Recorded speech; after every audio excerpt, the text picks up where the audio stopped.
Hello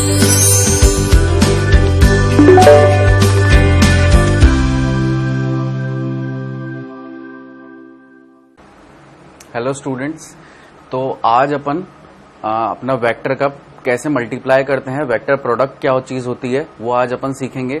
last class तक अपन ने कहां तक देखा था, इस न्यूमेरिकल तक देखा था अपन ने, जहां पे डायरेक्शन कोसाइन का अपन ने न्यूमेरिकल किया था। अब आज अपन वेक्टर प्रोडक्ट सीखेंगे।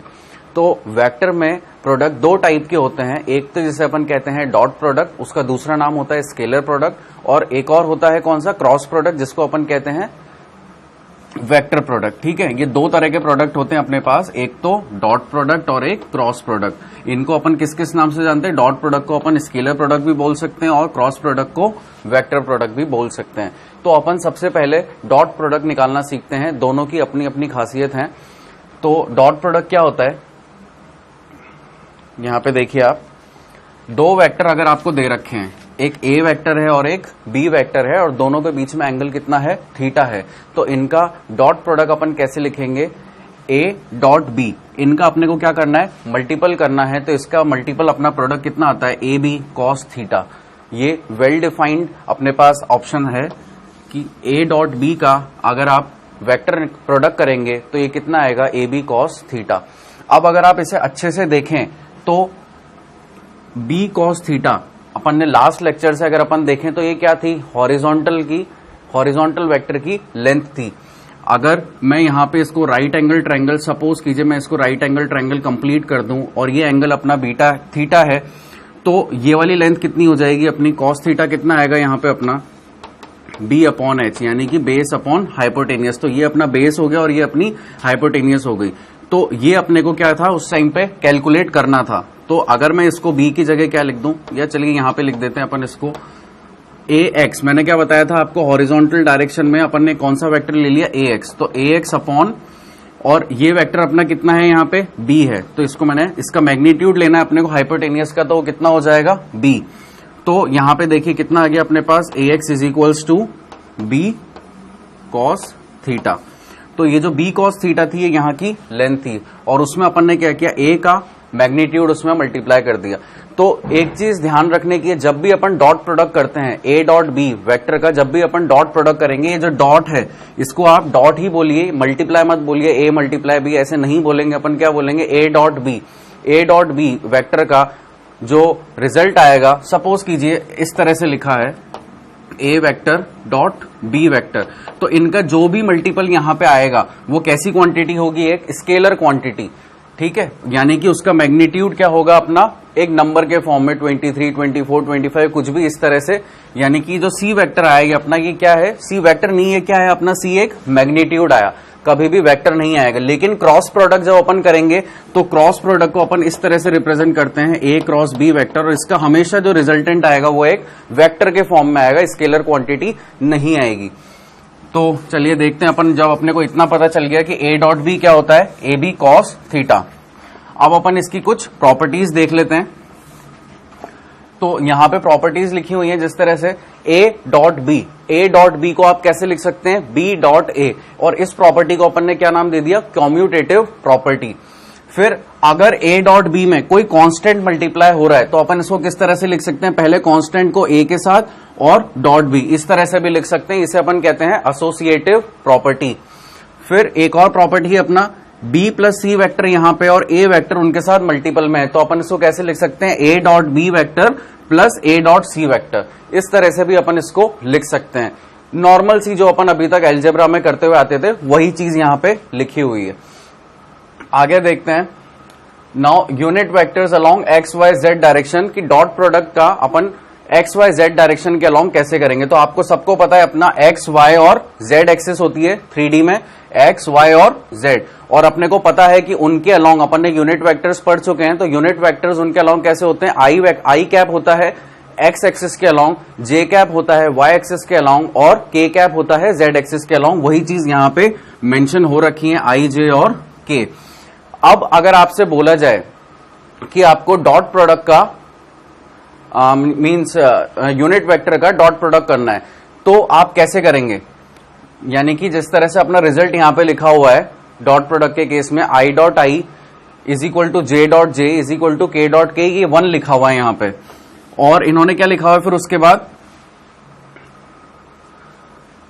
I dot J, J dot I, J dot के, और ये सबको इन्होंने क्या लिखा हुआ है 0। यानी कि ये क्या कहना चाह रहे हैं यहां पे कि यूनिट वेक्टर का आपस में अगर आप मल्टीप्लाई कराएंगे यानी कि डॉट प्रोडक्ट लेंगे तो वो कितना आएगा, यूनिटी, यानी कि 1 आएगा। लेकिन एक यूनिट वेक्टर का दूसरे यूनिट वेक्टर से अगर आप डॉट प्रोडक्ट कराएंगे तो 0। तो यहां पे अपने को क्या चीज समझ में आती है कि अगर आपका ये एक्स एक्सिस है, ये वाई है और ये जेड है, अब मैं कह रहा हूं कि यहां पे आई कैप है, यहां पे जे कैप है और यहां पे के कैप है, इस तरह से लिखा हुआ है। तो आई डॉट आई यानी कि अपना फॉर्मूला क्या था, A vector dot B vector is equals to A B cos theta. यहां पे ए क्या है, ए वेक्टर का मैग्नीट्यूड है, बी क्या है, बी वेक्टर का मैग्नीट्यूड है, और उनके बीच का एंगल कितना है, कॉस थीटा। तो अपन क्या कर रहे हैं अब यहां पे आई डॉट आई यानी कि आई, अगर मैं इसको इस तरह से लिखूं आई कैप डॉट आई कैप का, अगर मुझे डॉट प्रोडक्ट पता करना है तो आई कैप का मैग्नीट्यूड कितना हो जाएगा, अपन जानते हैं यूनिट वेक्टर का मैग्नीट्यूड क्या होता है 1, इसलिए तो उन्हें यूनिट वेक्टर बोला जाता है। तो यहां पे ए वेक्टर क्या है अपना, यहां पे आई कैप है, तो आई कैप का मैग्नीट्यूड कितना हो गया 1। सिमिलरली बी का क्या हो गया 1। अब कॉस थीटा अपने को पता करना है, इनके बीच में थीटा कितना है, तभी अपन इनका आंसर निकाल सकते हैं। तो एक आई वेक्टर, एक आई कैप इधर है, ठीक है, और एक और आई कैप उसी के ऊपर है, यानी कि आई कैप के ऊपर आई कैप, यानी कि क्या है, दो पैरेलल वेक्टर्स हैं और दो पैरेलल वेक्टर्स के बीच में एंगल कितना होता है 0 डिग्री। तो यानी कि अपन क्या लिख सकते हैं यहां पे कॉस ऑफ 0 डिग्री।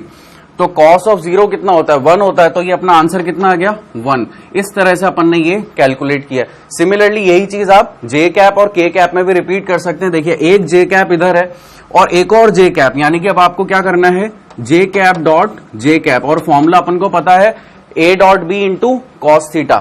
तो ए क्या है यहां पे, इसका मैग्नीट्यूड जो कि कितना आ गया 1, फिर बी क्या है जे कैप, उसका मैग्नीट्यूड 1, और कॉस 0 डिग्री। क्यों, क्योंकि ये भी कैसे हैं पैरेलल वेक्टर्स हैं, पैरेलल वेक्टर्स के बीच का एंगल कितना होता है 0 डिग्री। तो ये भी अपना कितना आ गया 1।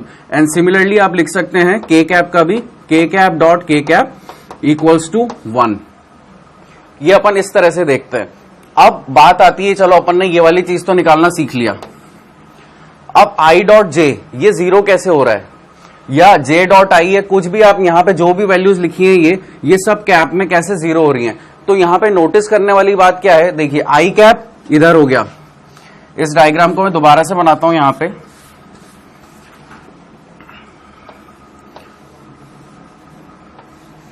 ये आपका एक्स एक्सिस, ये वाई एक्सिस और ये जेड एक्सिस।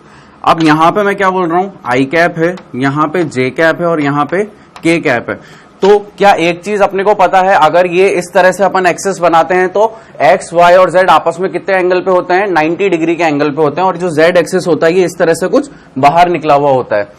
तो आई कैप और जे कैप आपस में कैसे हो गए 90 डिग्री पे हो गए। सिमिलरली जे और के कैसे हो गए 90 डिग्री पे हो गए, और के कैप और आई कैप भी कैसे हो गए आपस में 90 डिग्री पे हो गए। तो अब अगर मुझे यहां पे देखिए इधर, अब अगर मुझे आई कैप डॉट जे कैप अगर मुझे करना है तो ये ए डॉट बी लिखा हुआ है यहाँ पे, ए डॉट बी वेक्टर इस तरह से अपन ने लिखा हुआ उनके यूनिट वेक्टर्स को। तो आई का मैग्नीट्यूड कितना हो गया 1, अपना ये फॉर्मूला था A B cos theta A dot B vector का। तो अब ए का मैग्नीट्यूड कितना 1, सिमिलरली जे का मैग्नीट्यूड कितना 1, और कॉस ऑफ इन दोनों के बीच का एंगल कितना हो गया अब 90 डिग्री, तो कॉस 90 डिग्री। तो cos 90 कितना होता है 0, 0 इंटू 1 कितना हो जाएगा 0, इसलिए आई डॉट जे का डॉट प्रोडक्ट कितना आएगा 0। सिमिलरली आप कोई सा भी ले लीजिए यहाँ पे जे डॉट आई, तो अब देखिए जे ये रहा और आई ये रहा, इनके बीच का एंगल भी कितना हो गया 90 डिग्री, तो ये कितना आएगा 0। फिर जे डॉट के लेते हैं, ये जे है और ये के वेक्टर इस तरह से है, तो इनके बीच का एंगल देखिए कितना है 90 डिग्री। तो डॉट प्रोडक्ट में क्या अपन एक प्रॉपर्टी डिफाइन कर सकते हैं कि दो वेक्टर्स का अगर एंगल 90 डिग्री होगा, यानी कि दो वेक्टर्स के बीच में अगर एंगल 90 डिग्री होगा तो उनका डॉट प्रोडक्ट कैसा आएगा 0।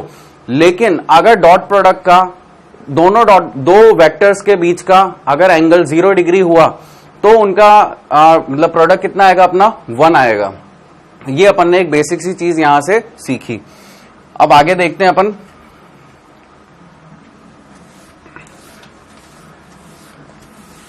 तो अपन ने यहाँ पे एक लाइन क्या मेंशन कर दी, इसको आप पढ़ सकते हैं यहाँ पे, the dot product of a unit vector with itself is unity and with other perpendicular unit vector is 0। ठीक है, यानी कि दो यूनिट वेक्टर्स का आपस में, सेम यूनिट वेक्टर्स के, यानी कि आई डॉट आई, जे डॉट जे, के डॉट के, इनका क्या प्रोडक्ट आएगा अपना 1, यूनिटी। और अगर अपन किसी भी और यूनिट वेक्टर का किसी और यूनिट वेक्टर के साथ मल्टीप्लाई करेंगे तो, और अगर आपस में वो परपेंडिकुलर है तो उनका प्रोडक्ट कितना आएगा 0। चलिए तो अब अपन देखते हैं आगे। अब यहां पे क्या लिखा हुआ है, जैसे आपके पास सपोज यहां पे मैं बनाता हूं वेक्टर्स, ये अपना ए वेक्टर था, ये अपना बी वेक्टर था, और इनके बीच में कुछ एंगल था थीटा। इस बी वेक्टर को थोड़ा सा अपन इंक्लाइन कर देते हैं, कुछ इस तरह से ये आपका बी वेक्टर हो गया और इन दोनों के बीच का एंगल थीटा था। यहां पे अपन ने बोला था ए डॉट बी कितना आएगा, ए बी कॉस थीटा। तो अगर ये बी वेक्टर है और ये ए वेक्टर है तो इनके कुछ ना कुछ कंपोनेंट आ रहे होंगे, कुछ ना कुछ कोऑर्डिनेट आ रहे होंगे। वो कितने में होंगे, एक्स वाई और जेड में, और इसके भी कुछ एक्स वाई और जेड में होंगे। क्या आप लोग ये वाली बात मानते हैं? अगर इतनी बात आप लोग मानते हैं तो क्या अपन ए वेक्टर की इक्वेशन लिख सकते हैं, ए एक्स आई कैप, ए वाई जे कैप, ए जेड के कैप, और सिमिलरली बी वेक्टर के लिए अपन एक इक्वेशन लिख सकते हैं, बी एक्स आई कैप, बी वाई जे कैप और बी जेड के कैप। ये अपन ने देखा था इस तरह से इक्वेशन कैसे लिखते हैं। तो अगर अपन इस तरह से इक्वेशन लिख सकते हैं तो अब अपने को करना क्या है, यहां पे देखिए, अब अपने को इनका a dot B find out करना है कि a डॉट बी कितना आएगा। तो a वेक्टर अपने पास कितना आ गया, ए x I cap, A Y J cap plus A Z के कैप, और अपना b वेक्टर अपने पास कितना आ गया, बी एक्स आई कैप प्लस बी वाई जे कैप प्लस बी जेड के कैप। कुछ इस तरह से आ गया अपने पास। अब मैं क्या करूंगा, इन दोनों वेक्टर्स को आपस में मल्टीप्लाई कराऊंगा, यानी कि ए एक्स आई कैप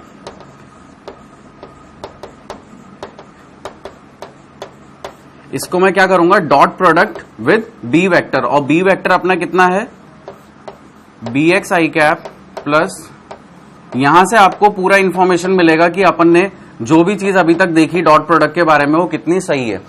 तो मैंने क्या किया, ए डॉट बी किया है यहां पे, कुछ और नहीं किया, A dot A vector dot B vector, और ए वेक्टर और बी वेक्टर अपने को इस तरह से अपन ने इक्वेशन लिख ली उस वेक्टर की, तो इस तरह से अपन ने उसको लिखा।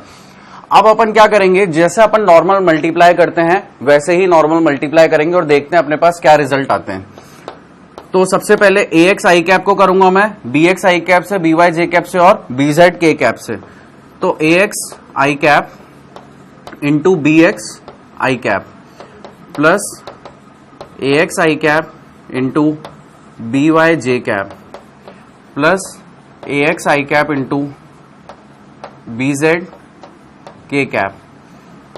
ठीक है, सब में क्या हो रहा है, डॉट आ रहा है, यानी कि डॉट प्रोडक्ट अपन कर रहे हैं। फिर उसके बाद प्लस, अब ए वाई जे कैप को सबसे मल्टीप्लाई करेंगे यहां पे अपन, तो यहां पे लिख लिया मैंने ए Y J cap dot B x I cap plus A Y J cap dot B Y J cap plus A Y J cap dot B Z के कैप। अब क्या करेंगे अपन, ए जेड के कैप को इनसे मल्टीप्लाई करेंगे, A Z I cap plus B x I cap plus A Z के cap dot B Y J cap plus A Z के कैप डॉट बी जेड के कैप। ये अपन ने क्या किया, इनको सबको आपस में मल्टीप्लाई करा दिया। अब अपने को पता है कि आई डॉट आई कितना होता है, यहां पे देखिए अपने को पता है आई dot I, I cap dot i cap, j cap dot J cap और k cap dot k cap, ये कितना होता है, 1 होता है। लेकिन इनके अलावा यानी कि i cap dot J cap dot k cap और k cap dot i cap and vice versa, ये कितना होता है, 0। यानी कि एक और चीज अपन क्या लिख सकते हैं, क्योंकि अपन ने देखा था प्रॉपर्टी से डॉट प्रोडक्ट की कि अपन आई डॉट जे को क्या लिख सकते हैं, जे डॉट आई कैप भी लिख सकते हैं। तो ये वाली प्रॉपर्टी से अपन इस तरह से अपन ने लिखा और ये भी कितना है 0, यानी कि ये वाली क्वांटिटीज कैसी हैं 0 और ये वाली क्वांटिटी कैसी है अपनी 1 है। तो अब यहां पे अपन देख रहे हैं आई कैप डॉट आई कैप, तो ये कितना आ जाएगा अपना 1, आई कैप डॉट जे कैप ये कितना हो जाएगा अपना 0, तो अपन ने इसको यहां के ही कैंसिल आउट कर दिया। फिर देखिए i cap dot k cap, तो ये भी कितना हो गया अपना 0, फिर j cap dot i cap 0, j cap dot J cap ये अपना कितना हो जाएगा 1 हो जाएगा, फिर यहां पे जे cap dot k cap 0, similarly इधर आई कैप डॉट यहां पे अपन ने कोई गलती करी है क्या, ए जेड आई कैप और बी एक्स आई कैप, ये यहां पे ए जेड के कैप है, ठीक है, ए जेड के कैप है, यहां पे ए जेड के कैप को अपन ने क्या किया बी एक्स आई कैप के साथ मल्टीप्लाई किया, ये भी अपना क्या हो गया 0, और के कैप डॉट जे कैप ये भी अपना 0 हो गया, और k cap dot k cap ये अपना कितना हो गया 1 हो गया। तो अपना यहां से इक्वेशन कितना आ गया, अगर अपन इक्वेशन लिखना चाहें तो a x B x plus A Y B Y a Z B Z, ये अपना इस तरह से अपनी इक्वेशन आ गई किसकी, ए डॉट बी वेक्टर की।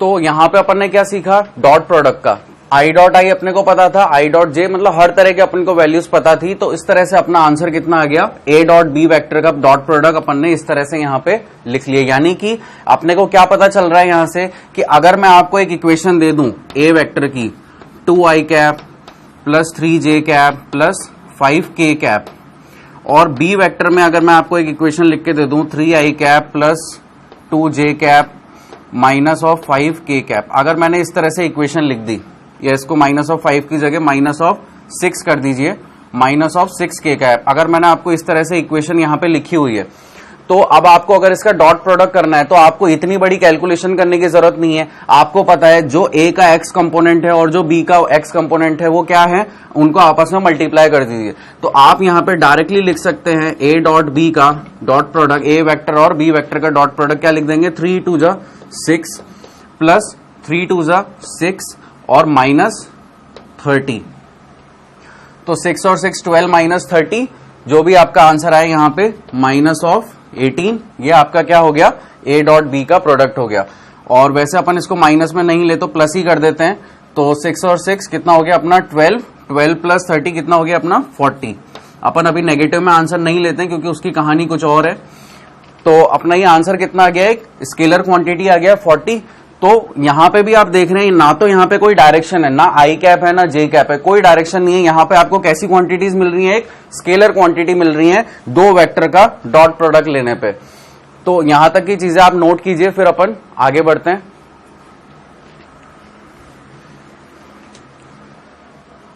तो आप लोगों को समझ में आया अपन ने क्या किया।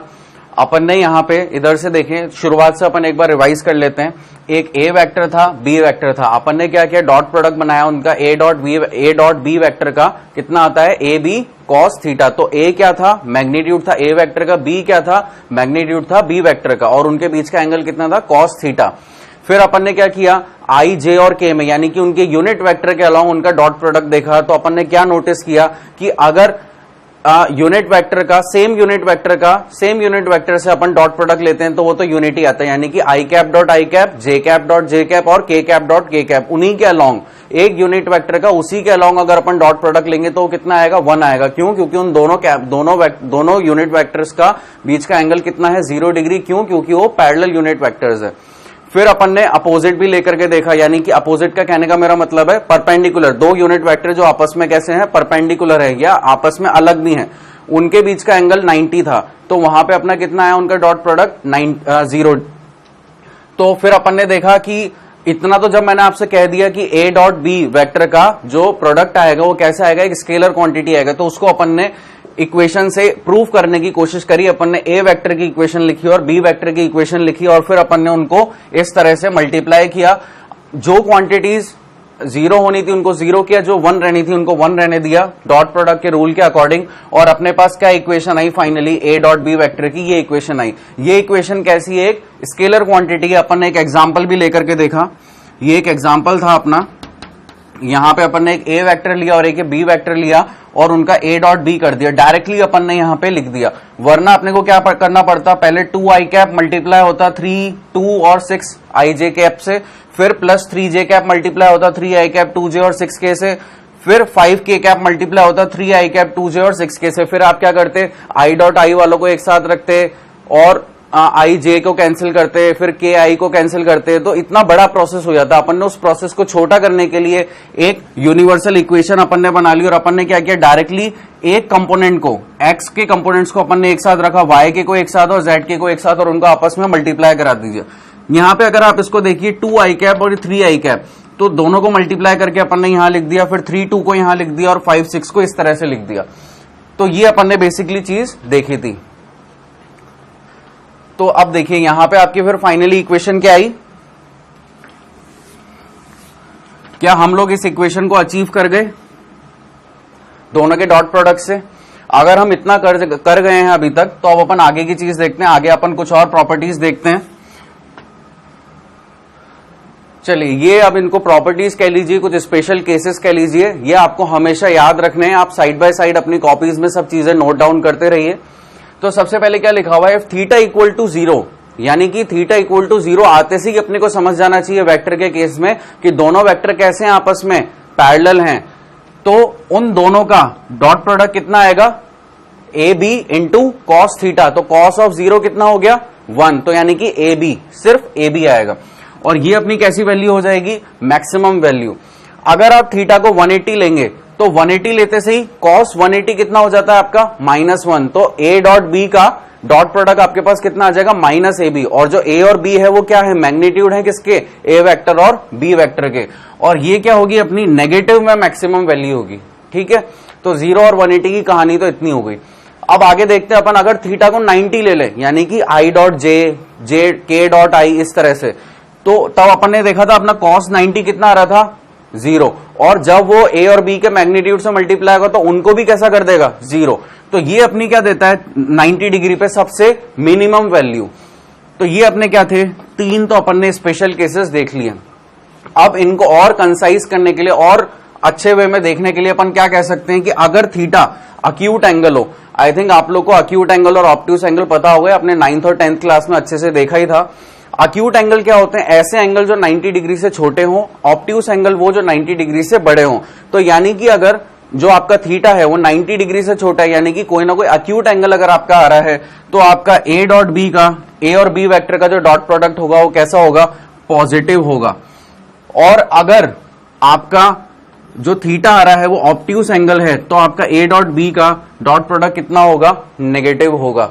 ऐसा क्यों, क्योंकि जब आपका अक्यूट एंगल है तब आपका कॉस थीटा कैसा है, पॉजिटिव है, तो थीटा अक्यूट एंगल हो गया। देखिए सब चीजें कॉस थीटा पे डिपेंड हो रही है। यहाँ पे अपन के फॉर्मूले में यही आता है, ए डॉट बी के A B cos theta. Cos theta के एंगल पे आपको पता है, कास्ट रूल में आपने देखा था थीटा की वैल्यूज चेंज होती हैं जैसे जैसे अपन पीरियड्स, अलग अलग पीरियड्स में मूव ऑन करते हैं। तो उसी चीज को अपन ने क्या किया, यहाँ पे कंसाइज कर रखा है।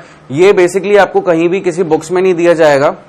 ये कुछ ट्रिक्स होती हैं कंपटीशन एग्जाम में बहुत अच्छा परफॉर्म करने की, बहुत एक्यूरेट परफॉर्म करने की और स्पीड से परफॉर्म करने की। स्पीड एंड एक्यूरेसी जिसको रखनी है, उनको ये सारे के सारे स्पेशल पॉइंट्स या स्पेशल केसेस आप कह लीजिए, वो पता होने चाहिए। तो अब अपन देखते हैं कुछ और एग्जाम्पल्स। तो इस क्वेश्चन में क्या दिया हुआ है आपको,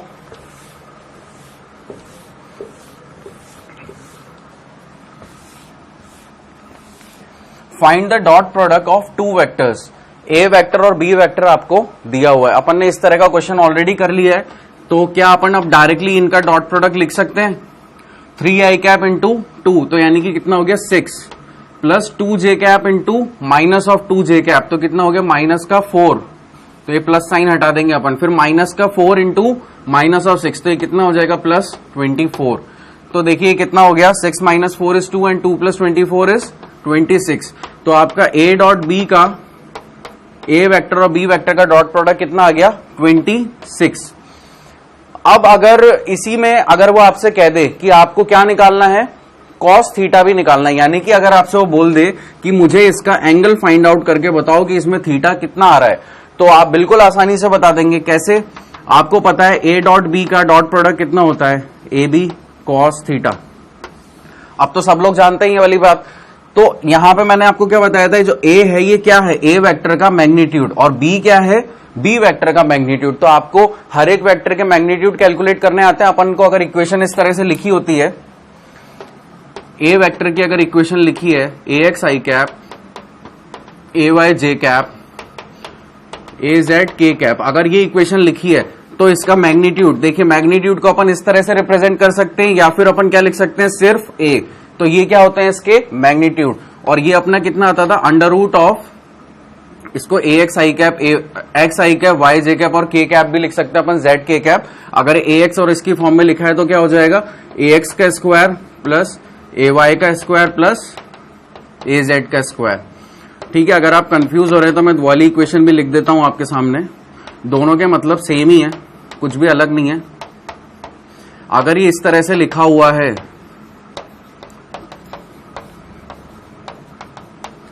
तो ये दोनों के मतलब क्या है, सेम है। ठीक है, ये दोनों बातें कैसी हैं, सेम बातें हैं।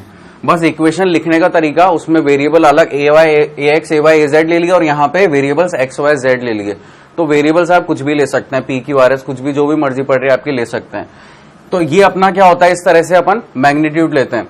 तो यहाँ पे अगर अपन देखें, ए वेक्टर अपने को कितना दिया हुआ है, 3 आई कैप प्लस 2 जे कैप माइनस 4 के कैप। अगर अपने को इसका मैग्नीट्यूड लेना है तो क्या मैं ऐसे लिख सकता हूं, a of under root of 3 square plus 2 square plus 4 square minus 4 का स्क्वायर, 2 का स्क्वायर और 3 का स्क्वायर। तो माइनस 4 आप चाहें तो इस तरह से लिख दीजिए, वो आंसर में तो प्लस ही आएगा अपना। तो ये कितना हो गया, 9 प्लस 4 प्लस 16 का अंडर रूट। तो ए कितना आ गया, ए का मैग्नीट्यूड अपने पास 29 अंडर रूट ऑफ 29, ये अपना ए वेक्टर का मैग्नीट्यूड आ गया। अब अपने को बी वेक्टर का मैग्नीट्यूड पता करना है तो अपन कैसे लिख सकते हैं, मैं उसको यहां पे लिख देता हूं।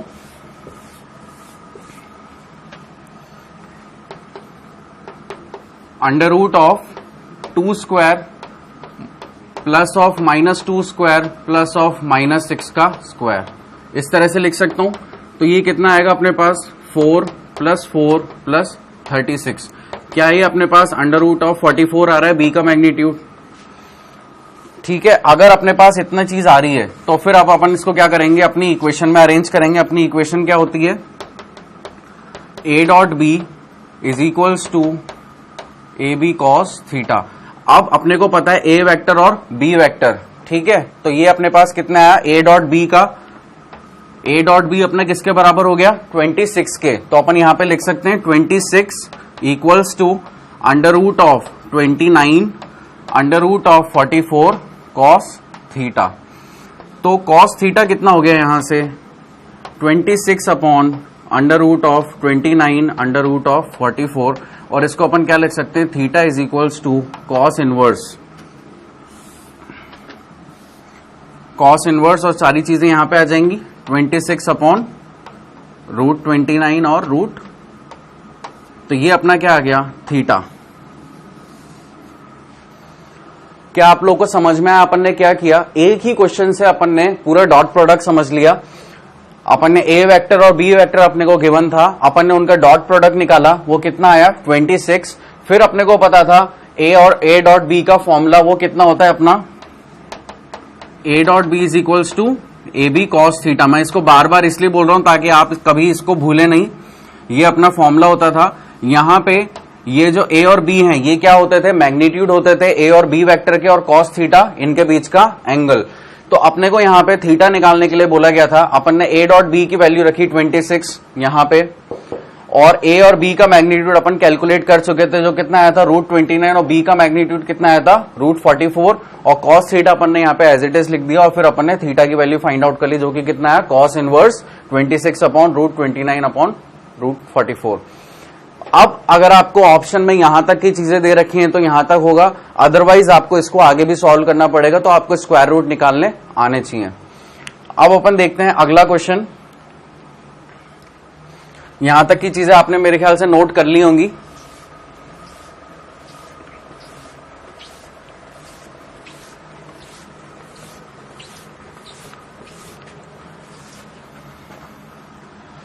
अब अपने को क्या दिया हुआ है, find the value of m so that the vector 3i cap minus 2j cap plus k cap may be perpendicular to the vector 2i cap plus 6j cap plus mk cap. अब ये क्या बोल रहे हैं कि दो vector हैं, suppose मैं इसको बोल देता हूं a वेक्टर और इसको मैं बोल देता हूं क्या, b वेक्टर। अगर ये दो वेक्टर और ये क्या बोल रहा है, इट मे बी परपेंडिकुलर, अगर ये परपेंडिकुलर हैं तो इनके बीच का एंगल कितना हो गया, 90 डिग्री। यानी कि a वेक्टर अगर ऐसे हैं, ये b वेक्टर है और ये a वेक्टर है, तो इनके बीच का एंगल कितना हो गया, 90 डिग्री। अगर ये परपेंडिकुलर है तो यानी कि अपन इसके केस में cos थीटा कितना लेंगे, cos 90 डिग्री। cos 90 कितना होता है अपना, 0। तो देखते हैं अपन इसको कैसे करेंगे, a dot b is equals to कितना होता है अपना, बाय प्रॉपर्टी अगर 90 डिग्री पे होते हैं तो ये 0 के बराबर होता है। ये वाली चीज अपन जानते हैं, अपन ने भी स्पेशल केसेस में देखा था। तो यहां पे क्या आती है, 90 डिग्री पे सबसे मिनिमम वैल्यू। अब यहां पे अपने को क्या करना है, m की वैल्यू फाइंड आउट करनी है। तो क्या लिख सकते हैं अपन इसको, देखिए यहां पे मैं सबसे पहले a वेक्टर का a वेक्टर यहां पे लिखता हूं 3i cap minus 2j cap plus k cap. तो इसका मैग्नीट्यूड कितना आ जाएगा, जिसको अपन a भी बोल सकते हैं सिंपली, अंडर रूट ऑफ 3 में डायरेक्टली लिख देता हूं 9 plus 4 plus 1 under root of 14। Similarly b का मैग्नीट्यूड अपने पास कहा जाएगा, अगर ये अपना b वेक्टर है तो under root of 4 plus 36 plus m square. तो मैग्नीट्यूड कंपेयर करने से तो अपने को चीजें नहीं मिल रही हैं, तो इस केस में अपन फिर क्या करेंगे, a डॉट b को आपस में मल्टीप्लाई कर देंगे, a वेक्टर और b वेक्टर को, और उनको क्या करेंगे, 0 के इक्वेट कर देंगे। यहां पे अपने को मैग्नीट्यूड निकालने की जरूरत नहीं है, क्यों, क्योंकि इनका मैग्नीट्यूड यहां पे कितना आ रहा है, 0 आ रहा है। अपने को स्पेशल केस से प्रॉपर्टी बता दी अपन ने, यहां पे उन्हें क्या किया, क्रॉस चेक कर दिया। तो क्रॉस चेक करने पे अपने को क्या पता चला, यार यहाँ पे b का मैग्नीट्यूड में तो m स्क्वायर बच ही रहा और उसकी वैल्यू अपने को पता ही नहीं है, तो अपन यहाँ पे कैसे इस वाले आंसर पे अचीव कर सकते हैं। तो अब एक ही तरीका इस आंसर पे अचीव करने का कि जो आपको a और b वेक्टर दिया हुआ है उनको आप क्या करते हैं, उनका डॉट प्रोडक्ट ले लें। तो आपको पता है अगर आप a डॉट b वेक्टर का डॉट प्रोडक्ट लेंगे तो आपको क्या मिलेगा, ax i cap bx, sorry i cap नहीं आएगा, ax plus bx by ay और az bz, कुछ इस तरह से आपको यहां पे इक्वेशन मिलेगी। तो अब मेरे पास a वेक्टर दिया हुआ है, मैं वापस से लिख देता हूं यहां पे अपना a vector 3i cap minus 2j cap plus k cap, और b वेक्टर है अपने पास 2i cap plus 6j cap plus m cap. तो अब अपन क्या करेंगे, इनको मल्टीप्लाई कर देंगे, क्या निकालने के लिए, a डॉट b का डॉट प्रोडक्ट। तो ये कितना हो जाएगा, 6 और 2 इंटू 6 कितना हो गया, -12 प्लस m, और इसको अपन ने किसके इक्वेट कर दिया, 0 के। क्यों इक्वेट कर दिया, आपको रीजन अब मेरे को दोबारा बताने की जरूरत नहीं है। दो वेक्टर 90 डिग्री पे थे, 90 डिग्री पे थे तो यानी कि cos 90 कितना हो गया, 0। तो a डॉट b को अपन ने किसके इक्वेट कर दिया, 0 के। अब यहां पे देखिए 6 माइनस 12 ये कितना हो जाएगा, -6 प्लस m इक्वल्स टू 0। तो m की वैल्यू कितनी आ गई, 6। ये तरीका था इस क्वेश्चन को अप्रोच करने का। तो यहां पे अपन ने क्या किया, m की वैल्यू फाइंड आउट कर ली, जो कि कितनी आई, m इज इक्वल्स टू 6। तो आप लोग यहां तक की चीजें नोट करिए और फिर अपन मूव ऑन करते हैं क्रॉस प्रोडक्ट के ऊपर।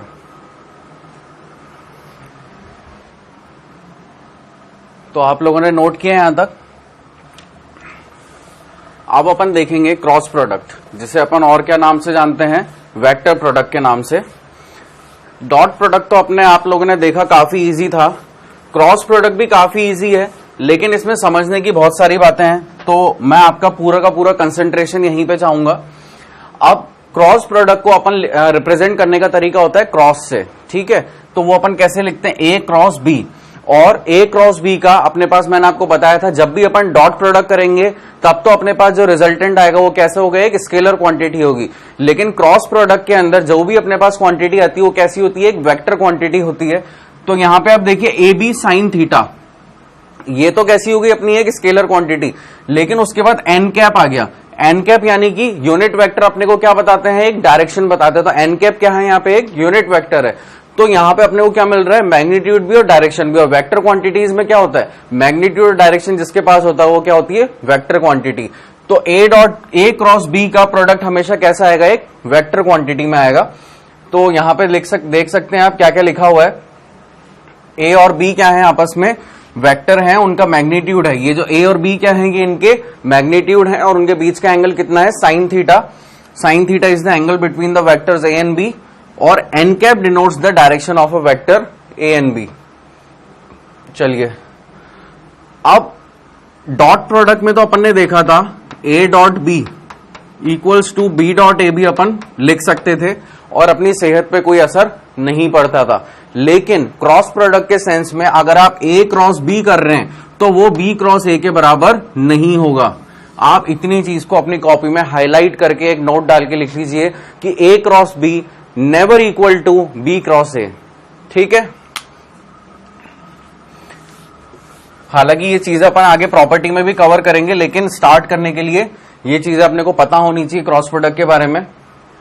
अब अगर मैं आपको बोल रहा हूं कि ये ए क्रॉस बी वेक्टर है और इसका फॉर्मूला अपने पास कितना आया, A B sine theta N cap, तो अगर ये वेक्टर क्वांटिटी है तो इसका मैग्नीट्यूड अपन कैसे लिख सकते हैं, ए क्रॉस बी, इस तरह से लिख सकते हैं।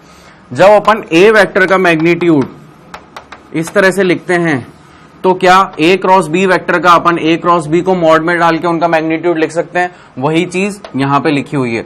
अगर ऐसा लिखना सही है तो क्या ए का मैग्नीट्यूड है और बी वेक्टर का मैग्नीट्यूड है, तो इसको अपन ऐसे लिख सकते हैं, ए क्रॉस बी एन कैप। क्या इस तरह से फिर अपन इसको लिख सकते हैं, बिल्कुल लिख सकते हैं। और ये किसके बराबर होगा, ए क्रॉस बी के बराबर हो जाएगा इनका मैग्नीट्यूड और एन कैप। ठीक है, ये इतना पूरा क्या होता है, एक मैग्नीट्यूड होता है इनका, ए बी साइन थीटा। चलिए अब अपन आगे देखते हैं। फिर अब अपन इसको भी प्रूफ करने की कोशिश करेंगे कि ये कैसे होता है। तो सबसे पहले अपन प्रॉपर्टीज देखेंगे आगे बढ़ने से पहले। सबसे पहले आ रही है anti commutative property. Anti commutative property अपने को यही चीज बताती है कि a cross b vector should not be equal to b cross a vector. तो यहां पे आप देख सकते हैं, इधर ये वाली प्रॉपर्टी अपन ने यहां पे मेंशन की हुई है। और ये कैसे देखिए, यहां पे ए क्रॉस बी ये अपना आता है a B sine theta N cap, और बी क्रॉस ए अपना कितना आएगा, b a sine theta minus n cap. अच्छा, ये माइनस एन कैप वहां पे कैसे हो गया, देखिए यहां पे राइट हैंड थंब रूल काम कर रहा है। ठीक है, ये अपन अभी नेक्स्ट आने वाली एक दो स्लाइड्स में अपन देखेंगे राइट हैंड थंब रूल कैसे काम करता है। हाल फिलहाल के लिए आप ये वाली बात मान लीजिए कि ए क्रॉस बी पे तो अपना एन कैप आ रहा है और बी क्रॉस ए पे अपना क्या आ रहा है, माइनस एन कैप। और अगर आप फिर भी देखना चाहते ही हैं तो अपन एक बार कोशिश करते हैं यहां पे कि आपको बताया जाए। अब देखिए यहां पे राइट हैंड थंब रूल क्या कहता है कि अपना राइट हैंड को यूज कीजिए और किसी भी एक वेक्टर के डायरेक्शन में उसे लगा दीजिए।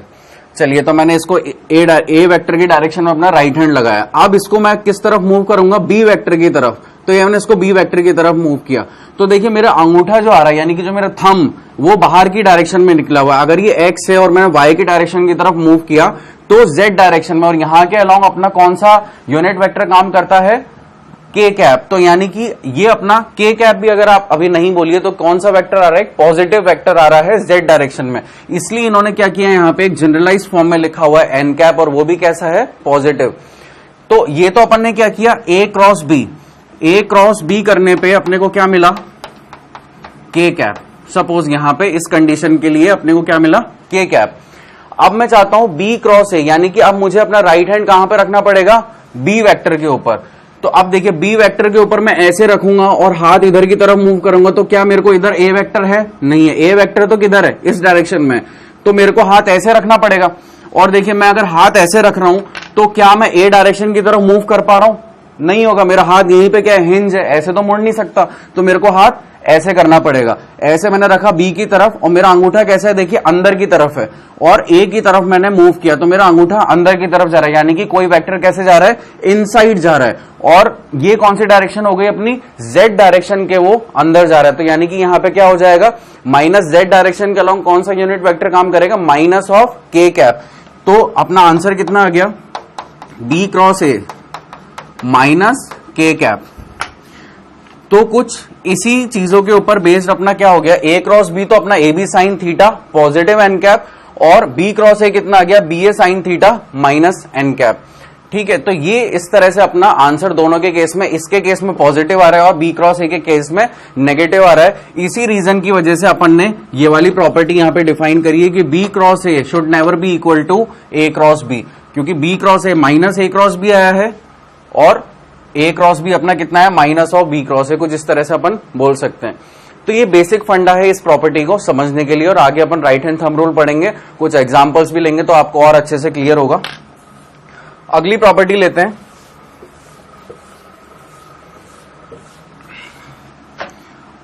यहां पे क्या बोल रखा है, ये है डिस्ट्रीब्यूटिव प्रॉपर्टी।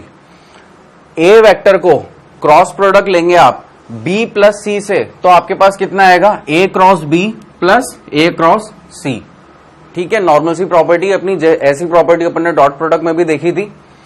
फिर एसोसिएटिव प्रॉपर्टी, एसोसिएटिव प्रॉपर्टी में क्या होगा, दो वेक्टर का एडिशन, यहां पे दो वेक्टर का एडिशन और उनके बीच में क्या है, क्रॉस प्रोडक्ट है, तो उस केस में क्या हो जाएगा, आप लिख सकते हैं ए क्रॉस सी प्लस ए क्रॉस डी, फिर लिख सकते हैं आप प्लस बी क्रॉस सी और प्लस बी क्रॉस डी। इस तरह से आप इसको लिख सकते हैं। ये दोनों की दोनों प्रॉपर्टी आपने डॉट प्रोडक्ट में भी देखी है। अब यहां पे ये प्रॉपर्टी बहुत अच्छी है, यहां पे क्या दिया हुआ है, cross product of two parallel vectors. ठीक है, दो पैरेलल वेक्टर्स के बीच का क्रॉस प्रोडक्ट। अब देखिए फॉर्मूला क्या था अपना, a cross b, a B sine theta N cap. तो यहां पे थीटा क्या हो जाएगा, फिर जरा सोचिए आप, जब ये बोल रहा है कि दो वेक्टर आपस में कैसे हैं, पैरेलल हैं। ठीक है, अगर दो वेक्टर आपस में पैरेलल हैं तो उनके बीच का एंगल कितना हो जाएगा, 0 डिग्री। तो cos 0 कितना होता है, 0। अपन ने ट्रिग्नोमेट्री पढ़ी हुई है, अपने को पता है साइन 0 कितना होता है, 0। तो ये वाली क्वांटिटी कितनी आएगी, पूरी की पूरी 0। अब उसमें डायरेक्शन हो कुछ भी हो तो मल्टीप्लाई होकर सब क्या हो जाएंगे, 0। तो ए क्रॉस बी क्या हो जाएगा, यानी कि ए और बी का क्रॉस प्रोडक्ट क्या हो जाएगा, 0, अगर दो वेक्टर कैसे हैं, पैरेलल हैं। तो यही रीजन है इसका डॉट प्रोडक्ट से अलग होने का। डॉट प्रोडक्ट में क्या होता था, दो वेक्टर्स पैरेलल होते थे तो उनके बीच का प्रोडक्ट कितना आता था, 1, जो कि मैक्सिमम था। और क्रॉस प्रोडक्ट के अंदर क्या, अगर दो वेक्टर पैरेलल हैं तो उनका आंसर कितना आएगा, 0। और वहां पे डॉट प्रोडक्ट में क्या था, अगर दो वेक्टर परपेंडिकुलर हैं तो उनका प्रोडक्ट 0 था। क्रॉस में क्या है, दो वेक्टर अगर परपेंडिकुलर हैं तो उनका प्रोडक्ट मैक्सिमम हो जाएगा। देखिए कैसे, अगर ये ए वेक्टर है और ये बी वेक्टर है, इनके बीच का एंगल अगर 90 डिग्री, दोनों एक दूसरे से क्या है, परपेंडिकुलर है, तो ये 90 कहां पुट होगा, साइन 90 में, और साइन 90 क्या होता है, 1 होता है। तो फिर उस केस में क्या हो जाएगा, यहां पे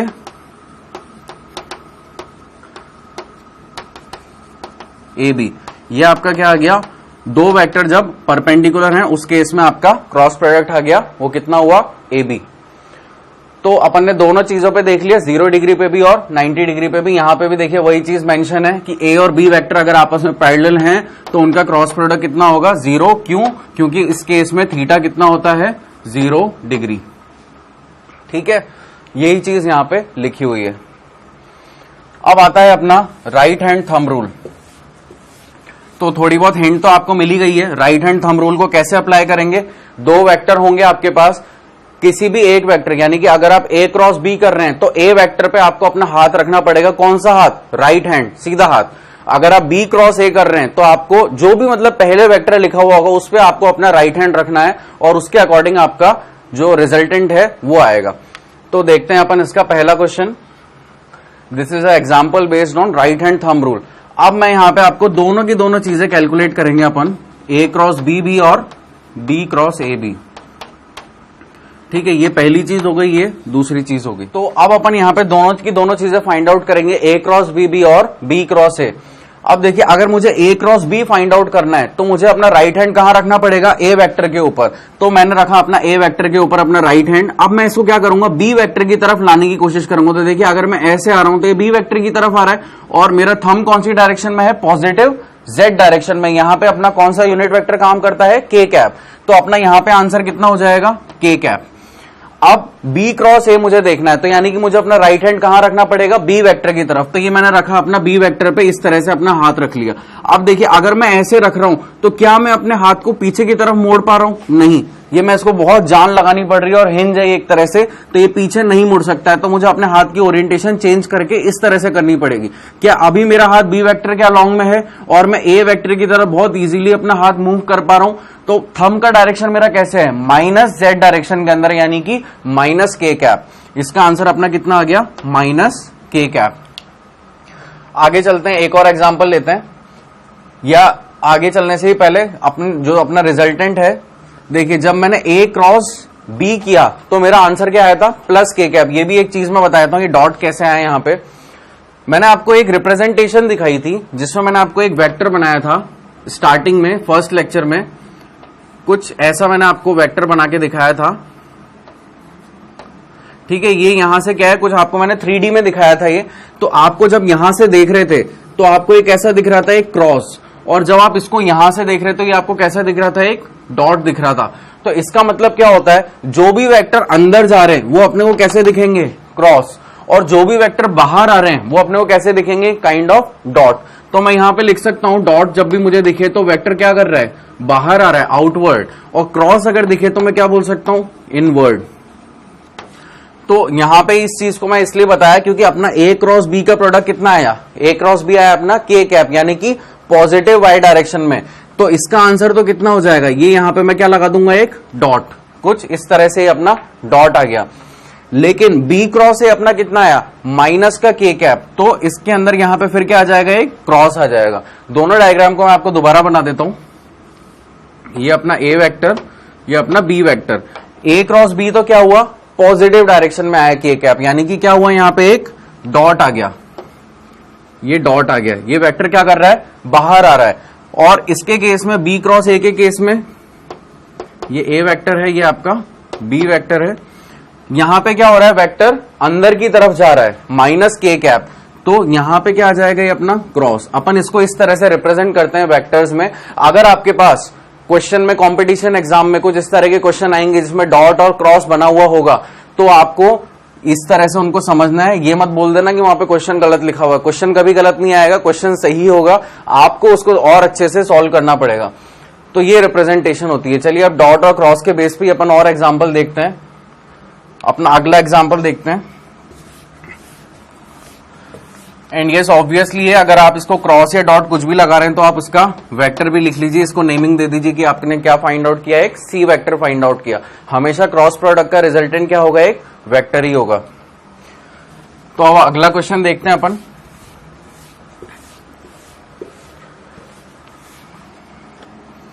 यहां पे क्या दे रखे हैं अपने को, एक ए वेक्टर है और एक बी वेक्टर है, और यहां पे भी अपने को right hand thumb rule use करके अपने को रिजल्टेंट फाइंड आउट करना है। तो क्या अपन दोनों चीजें करें, यहां पे भी ए क्रॉस बी और बी क्रॉस ए, दोनों चीजें अपन यहां पे फाइंड आउट करेंगे। तो अगर ए क्रॉस बी मुझे फाइंड आउट करना है तो मेरा राइट हैंड कहां होना चाहिए, ए वेक्टर पे। तो ये मैंने रख लिया ए वेक्टर पे अपना राइट हैंड। अब मुझे कहां आना है, बी की तरफ आना है। तो ऐसे घुमा रहा हूं तो बी आ रहा है क्या, नहीं आ रहा, यानी कि मुझे अपना ओरिएंटेशन हाथ का चेंज करना पड़ेगा, कुछ ऐसे रखना पड़ेगा और मुझे फिर बी की तरफ आना पड़ेगा। तो ऐसे में बी की तरफ बहुत आसानी से आ रहा हूं, तो मेरा थंब कहां जा रहा है, अंदर, यानी कि माइनस ऑफ जेड डायरेक्शन में। तो इसका आंसर कितना आ गया, ए क्रॉस बी का माइनस ऑफ के कैप। तो इसके केस में जो अपना डायग्राम बनेगा, यहां पे मैं क्या बनाऊंगा, क्रॉस। क्यों, क्योंकि वेक्टर कहां जा रहा है, अंदर जा रहा है, और उसको मैंने क्या नाम दे दिया, सी वेक्टर। ये अपना ए वेक्टर था और ये अपना बी वेक्टर था, तो इनका रिजल्टेंट कितना आ गया, माइनस का के कैप, और उसको मैंने क्रॉस बना के रिप्रेजेंट कर दिया। फिर बी क्रॉस ए, यानी कि अब मुझे अपना राइट हैंड कहां रखना है, बी वेक्टर पे। तो ये मैंने रखा बी वेक्टर पे। अब मैं इधर कर रहा हूं तो क्या ए आ रहा है, नहीं आ रहा, यानी कि मुझे अपना हाथ का ओरिएंटेशन कुछ इस तरह से रखना पड़ेगा बी वेक्टर के अलोंग। पहले तो देखिए मैंने अपनी उंगलियों को ऐसे रखा, तो इधर तो नहीं जा रहा बी वेक्टर तो कहां जा रहा है, नीचे की तरफ जा रहा है। तो देखिए क्या मुझे अपना हाथ ऐसे रखना पड़ेगा ताकि मैं ए की तरफ आ सकूं। अगर मैं ऐसे रखता हूं, अगर मेरी उंगलियां भी नीचे हैं और बी वेक्टर भी नीचे जा रहा है, तब भी क्या मुझे इधर ए मिल रहा है, नहीं मिल रहा। तो इसका मतलब क्या करना पड़ेगा, मुझे अपने हाथ का ओरिएंटेशन कुछ इस तरह से रखना पड़ेगा कि वो बी वेक्टर के अलोंग। और देखिए अगर मैं हाथ को इधर की तरफ मूव करता हूं तो क्या मुझे ए वेक्टर मिल रहा है इधर मूव करने पे। तो इस केस में थंब किस डायरेक्शन में, पॉजिटिव जेड डायरेक्शन में। तो यहां पे अपना क्या आंसर आ जाएगा, पॉजिटिव के कैप। अब यहां पे ऐसे डाउट नहीं आने चाहिए सर हमें कैसे पता चलेगा कि ये z डायरेक्शन है। भाई इट इज ऑब्वियस कि अगर अपन इस डायरेक्शन में बात करें तो ये x है और ये y है और ये z है, ठीक है। तो इस तरह से अपना कितना आ गया k कैप। तो इसका अपना अगर डायग्राम बनाए तो कैसे बनेगा, ये आपका a वेक्टर, थोड़ा अच्छे से बना लेते हैं आपको अच्छे से समझ में आ रहा है तो a वेक्टर, ये आपका b वेक्टर, और यहां पे ये जो आया अपन इसको रिप्रेजेंट ऐसे ही करते हैं वेक्टर्स में ताकि वो अलग से दिखे, डॉट बना के उसको सर्किल कर देते हैं।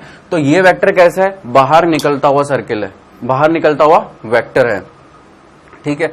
तो आई थिंक आपको सारी नोटेशन समझ में आ रही है। डॉट दिखने का मतलब है वेक्टर बाहर आ रहा है और क्रॉस दिखने का मतलब है वेक्टर अंदर जा रहा है, ठीक है। चलिए और एग्जांपल लेते हैं। ये यहाँ पे नोट मैंने करा दिया है यहाँ पे, ठीक है। ये यहाँ पर जो डॉट आ रहा है ये कैसा आ रहा है, बाहर आ रहा है, ठीक है। यानी कि ये क्या हो गया, बी क्रॉस ए वेक्टर हो गया।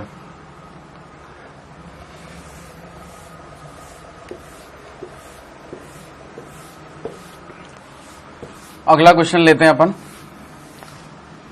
अब यहां पे क्या दे रखा है, ये क्वेश्चन ही ऐसे दे रखा है, ठीक है। यहां पे एक डॉट दे रखा है और एक वेक्टर इस तरह से दे रखा है। तो ये जो डॉट है ये आपका क्या हो गया, बी वेक्टर, और जो नीचे आ रहा है वो कौन सा वेक्टर हो गया, ए वेक्टर। अब यहां पे आपको इसका क्रॉस प्रोडक्ट फाइंड आउट करना है कि वो कितना होगा। तो अगर मैं यहां पे राइट हैंड थंब रूल लगाऊं तो पहले तो मुझे क्या सोचना पड़ेगा कि ये बी वेक्टर है, ये अंदर जा रहा है या बाहर आ रहा है। डॉट लगा हुआ है तो मतलब क्या है, आउटवर्ड्स, बाहर आ रहा है ये। अगर ये बाहर आ रहा है तो क्या मैं इस बी वेक्टर के अलोंग अपना हाथ कुछ इस तरह से रख सकता हूं। अगर देखिए मैं अपना हाथ इस तरह से रख रहा हूं, बी वेक्टर कैसे आ रहा है, कुछ इस तरह से बाहर निकल रहा है। तो मैंने अपना हाथ बी वेक्टर के अलोंग रख लिया और ए वेक्टर की तरफ अपना हाथ घुमाया तो नीचे की तरफ, यानी कि मैं ए वेक्टर के पास आ पा रहा हूं। तो मेरा डायरेक्शन देखिए किधर हो रहा है, थंब का पॉजिटिव एक्स डायरेक्शन में। तो यहां पे अपना कौन सा यूनिट वेक्टर काम करता है, आई कैप। तो मैं अपना क्या आंसर लिख सकता हूं, बी क्रॉस ए, क्योंकि मैंने अपना हाथ किस पे रखा था पहले, बी वेक्टर पे। तो बी क्रॉस ए मेरे पास कितना आ गया, आई कैप। अब अगर इसमें मुझे ए क्रॉस बी फाइंड आउट करना हो तो यानी कि मुझे अपना हाथ कहां पे रखना पड़ेगा, ए वेक्टर पे। तो अब देखिए ए वेक्टर पे मैंने अपना हाथ रखा, इधर ये मेरी उंगलियां कहां जा रही है, ए वेक्टर पे। अब मुझे आना कहां पे, बी वेक्टर पे। बी वेक्टर कैसे जा रहा है, यूं ऊपर जा रहा है, यानी कि मुझे अपनी उंगलियां कुछ इस तरह से ऊपर रखनी पड़ेगी। तो मेरा थंब किधर की तरफ जा रहा है, माइनस ऑफ एक्स डायरेक्शन में, यानी कि यहां पे आंसर कितना आ जाएगा, माइनस ऑफ आई कैप। अब कुछ बच्चे यहां पे क्या गलती करेंगे, ऐसे रखने की जगह ऐसे रख देंगे। तो ऐसे भी रखिए, क्या दिक्कत है, एक बार रख के देखते हैं, क्रॉस चेक करते हैं। अगर मैंने अपना हाथ ऐसे रखा और उंगलियां मेरी इधर मुड़ रही है, यानी कि इधर मेरा बी वेक्टर होना चाहिए। तो बी वेक्टर तो कैसा है, बी वेक्टर तो ऐसे बाहर की तरफ निकल रहा है। तो यहां पे मेरा बी वेक्टर मुझे नहीं मिल रहा है, तो मुझे हाथ ऐसे ही रखना पड़ेगा ताकि ऊपर मुझे मेरा बी वेक्टर मिल सके। तो ये अपन राइट हैंड थंब रूल को इस तरह से अप्लाई करते हैं और अपने आंसर्स को अचीव करते हैं। तो यहां तक की चीजें आप नोट करिए और एक बार खुद प्रैक्टिस करिए इन तीनों एग्जांपल्स को। आई होप आपको सारी चीजें क्लियर होंगी। तो अपन इसके आगे फिर और थ्योरी देखेंगे, पहले आप इतना क्वेश्चन नोट कीजिए। तो आप लोगों ने यहां तक के क्वेश्चंस को प्रैक्टिस किया। अब अपन आगे कुछ और प्रॉपर्टीज देखते हैं क्रॉस प्रोडक्ट की, कि इसमें और क्या क्या चीजें अपन देख सकते हैं। तो देखिए सबसे पहले यहां पे क्या लिखा हुआ है, यूनिट वेक्टर्स का क्रॉस प्रोडक्ट इन्होंने बेसिकली कर रखा है। सेम चीज अपन ने डॉट प्रोडक्ट में देखी थी, आई डॉट आई, जे डॉट जे, के डॉट के। यहां पे क्या हो रखा है, आई जे का क्रॉस और जे के का क्रॉस प्रोडक्ट और के और आई का क्रॉस प्रोडक्ट। तो दोनों में मैंने आपको अंतर बताया था, वहां पे 0 डिग्री पे 1 आ रहा था, यहाँ पे 90 डिग्री पे 1 आ रहा है। क्यों, क्योंकि वहां पे कॉस थीटा था, यहाँ पे साइन थीटा था। तो अब फॉर्मूला देखिए, अगर आपको ए क्रॉस बी करना है तो A B sine theta N cap. तो ए मानिए इसको, बी मानिए इसको, और यहाँ पे ए वेक्टर और बी वेक्टर सपोज ये ऐसे लिखे हुए हैं। तो ये ए क्या था, इसका मैग्नीट्यूड, ये बी क्या था, बी वेक्टर का मैग्नीट्यूड और साइन थीटा।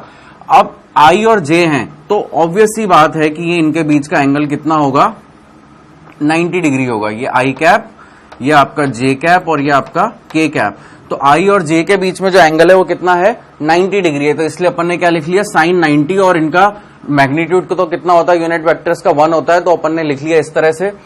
तो साइन 90 आपका कितना है, 1। तो यहां पे आपके पास क्या बचा, एन कैप। और मैंने आपको अब ये एन कैप देखना भी बता दिया है।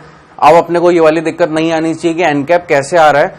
यहां पे समझाने के लिए इन्होंने क्या लिख रखा है, केवल एक जनरलाइज्ड एन कैप। अब ये एन कैप क्या हो सकता है, या तो आई जे या के, या माइनस आई माइनस जे या माइनस के, कुछ भी हो सकता है इन 6 में से।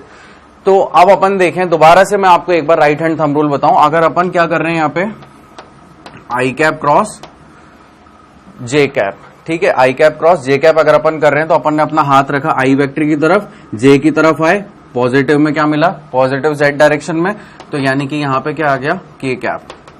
ये एन कैप क्या हो गया आपका, के कैप। फिर आई से के की तरफ, यानी कि आई इधर और के इधर है बाहर की तरफ, ठीक है, ये जो आ रहा है अपना जेड बाहर की तरफ, तो इस तरह से रखा तो अपने को क्या मिला, पॉजिटिव आई। फिर के डॉट आई, यानी कि अब मुझे के की तरफ अपना हाथ रखना पड़ेगा, तो ये मैंने रखा के डायरेक्शन में, और किसकी तरफ घुमाना मुझे, आई की तरफ। यानी कि अगर मैंने अपना हाथ ऐसे रखा है तो इधर की तरफ क्या है, पॉजिटिव एक्स डायरेक्शन, जहां पे आई कैप है, तो ये के कैप और ये आई कैप, तो मुझे क्या मिला, जे कैप वाई डायरेक्शन में। तो यहां पे आंसर क्या आ जाएगा आपका, जे कैप। इस तरह से अब देखिए कुछ बच्चों को दिक्कत आती है, एग्जाम टाइम पे कंफ्यूज हो जाते हैं और राइट हैंड थंब रूल से क्वेश्चन गलत कर देते हैं।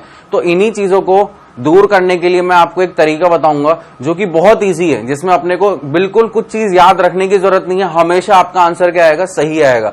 लेकिन उससे पहले मैं एक बार आपको और रिप्रेजेंटेशन दिखा दूं वेक्टर की, जो मैंने आपको बताया था राइट हैंड थंब रूल में कि वेक्टर अगर बाहर जा रहा है तो अपने को क्या करना है, बाहर की तरफ आ रहा है तो डॉट से रिप्रेजेंट करना है। ये अपन ने किया, बाहर आते हुए वेक्टर को डॉट से, और अगर अपन इधर से देख रहे हैं तो अपने को क्रॉस के जैसा दिख रहा है, तो ये क्या कर रहा है, अंदर जा रहा है। ऐसे सोच लीजिए, बोर्ड के अंदर जा रहा है तो क्रॉस, और बोर्ड से बाहर आ रहा है तो क्या, डॉट। इतनी सी सिंपल सी बात है ना। अब अपन देखते हैं जो मैंने आपको बताया कि अगर जिसको राइट हैंड थंब रूल समझ में नहीं आए, या समझ में आने के बाद भी अगर उनको लगता है कि राइट हैंड थंब रूल से अगर वो क्वेश्चन करेंगे तो पॉसिबिलिटी है गलत होने की, तो उस चीज को अपन अवॉइड करते हैं। अपन कुछ भी अपना नेगेटिव साइड नहीं रखेंगे, सारी पॉजिटिव रखेंगे। तो देखिए ये एक तरीका है, to find the resultant of any 2 unit vectors in a cross product use the following rules. ठीक है, तो अपन क्या कर सकते हैं, आप देखिए यहां पे देखिए जो सर्किल है ये एंटी क्लॉकवाइज है। आप लोग भी अपनी अपनी कॉपी में एक सर्किल बनाइए और उसमें एरो इस तरह से लगाइए कि उल्टी घड़ी घुमाइए, यानी कि एंटी क्लॉकवाइज इसको बनाइए, और वहां पे मेंशन कर दीजिए आई कैप, जे कैप और के कैप। हर एक एरो पे मेंशन कर दीजिए आई, जे और के। तो जब भी घड़ी ऐसी उल्टी घूमेगी तो आई क्रॉस जे अपना कितना आएगा, जो भी बचा हुआ होगा, क्या बचा हुआ है, के। फिर अपन ने वापस घड़ी को आगे बढ़ाया, उल्टी घुमाई, जे और के को क्रॉस प्रोडक्ट लिया, तो क्या बचा हुआ है, आई कैप। तो ये इनका रिजल्टेंट हो गया। फिर आई जे का के और के आई का क्या हो जाएगा, जे कैप। यही चीज अपन ने देखी, यहां पे देखी थी आई और जे। मैंने क्या किया, एक सर्किल बनाया, इसको मैंने रिवर्स डायरेक्शन में रख दिया, आई कैप, जे कैप और के कैप। अब सबसे पहले अगर आप आई और जे को क्रॉस प्रोडक्ट ले रहे हो तो आपके पास रिजल्टेंट मैंने आपको क्या बताया था, यहां पे आया था के कैप, जे और आई, के का यहां पे आया था आई कैप, और ये आया था अपना कितना, जे कैप। अभी जो अपन ने देखा था राइट हैंड थंब रूल से, उसी चीज को मैं आपको एक ट्रिक बता रहा हूं। एक सर्किल बना दीजिए और आई, जे और के कैप वहां पे डाल दीजिए। अब आपको आई क्रॉस जे करना है, तो जो बचा हुआ है वो इसका आंसर हो गया। फिर आपको जे क्रॉस के करना है, तो जे और के को आपने यूज में ले लिया, क्या बचा, आई कैप, तो ये इसका आंसर हो गया। फिर के डॉट के क्रॉस आई, तो के और आई का क्रॉस प्रोडक्ट जो बचा हुआ क्या, जे कैप। इस तरह से इनका आंसर अपन ने लिख लिया। अब मैंने आपको बताया था आंसर कैसे आ सकते हैं, आई, जे और के, या फिर माइनस आई, माइनस जे और माइनस के। तो ये तो अपन ने पॉजिटिव के केस में ले लिया। अब अपन क्या करें, इसको नेगेटिव के केस में लेते हैं। यानी कि अब अगर मैं आपसे ये कह रहा हूं, आगे चलते हैं अपन स्लाइड में ही।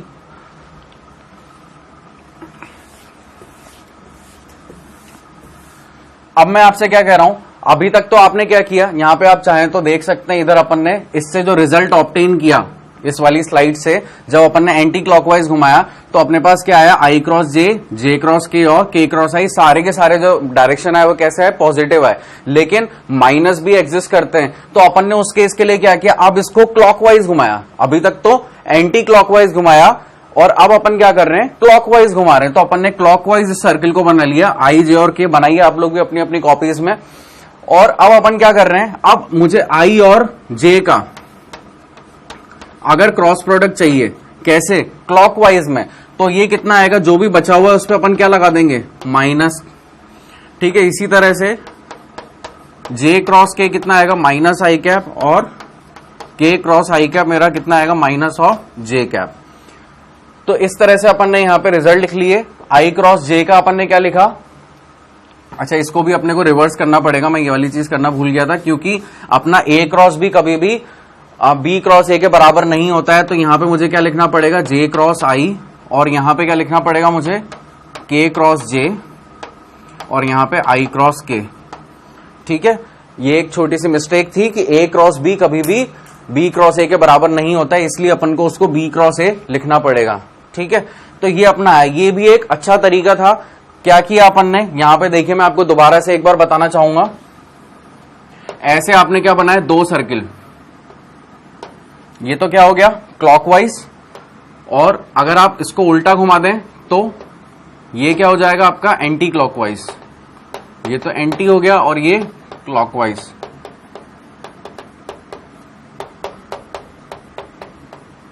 ट्रिक है, ये एक छोटी सी ट्रिक है, आप लोग को समझ में आ जाए तो बहुत अच्छी चीज है, काफी हेल्पफुल है। आई कैप, जे कैप, के कैप, ये भी आई कैप, जे कैप और के कैप। तो यहां से क्लॉकवाइज से अपने को जो आंसर मिलेगा वो किस में मिलेगा, नेगेटिव में मिलेगा, और एंटी क्लॉकवाइज से जो मिलेगा क्रॉस प्रोडक्ट वो कैसा मिलेगा, पॉजिटिव मिलेगा।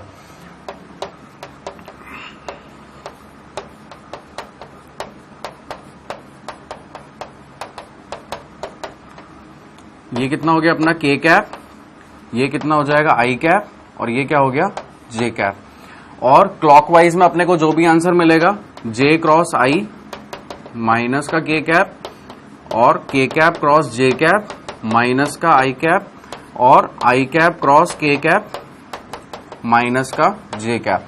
अब अगर इसको आप राइट हैंड थंब रूल से निकालना चाहते हैं तो अपन वैसे भी कर सकते हैं, कैसे भी मतलब आप करिए, आपका आंसर हमेशा यही आएगा। फॉर एग्जाम्पल अगर किसी बच्चे को पता करना है कि आई क्रॉस के कि माइनस जे कैसे आएगा, तो कैसे अपन देख सकते हैं, अपन अपना एक्सिस बनाएंगे। ठीक है, हमेशा अब आई क्रॉस के, यानी कि अगर मैं इसको आई बोल रहा हूं तो जो बाहर निकलता हुआ वेक्टर है वो कैसा है, के में। तो मैं अपना हाथ कहां पे रखूंगा, के की, आई की तरफ। आई वेक्टर, आई कैप पहले लिखा हुआ है तो आई की तरफ हाथ रखा, ऐसे कर रहा हूं तो क्या आ रहा है, जे आ रहा है, लेकिन के की तरफ तो हाथ नहीं आ रहे। तो मुझे अपना ओरिएंटेशन किस तरह से रखना पड़ेगा कि ये है, मुझे अपना ओरिएंटेशन कुछ इस तरह से रखना पड़ेगा। अगर मैं देखिए ऐसे रख रहा हूं तो क्या मैं नीचे के कैप की तरफ आ पा रहा हूं, तो मुझे कौन सा डायरेक्शन मिल रहा है, थंब मेरा किस तरफ जा रहा है, माइनस ऑफ जे की डायरेक्शन में, यानी कि माइनस ऑफ वाई डायरेक्शन में। तो मुझे वहां पे क्या मिल रहा है, माइनस जे कैप। ठीक है, तो ये कुछ तरीके थे अपने जो अपन ने देखे, नोट कीजिए आप इनको, फिर अपन आगे की चीज देखते हैं। काफी इंपॉर्टेंट था, इसलिए ये सर्किल बना करके कभी भूलना मत, क्योंकि आपको राइट हैंड थंब रूल याद रहे नहीं रहे, ये हमेशा आपका साथ देगा। चलिए, तो आप लोगों ने नोट किया यहां तक।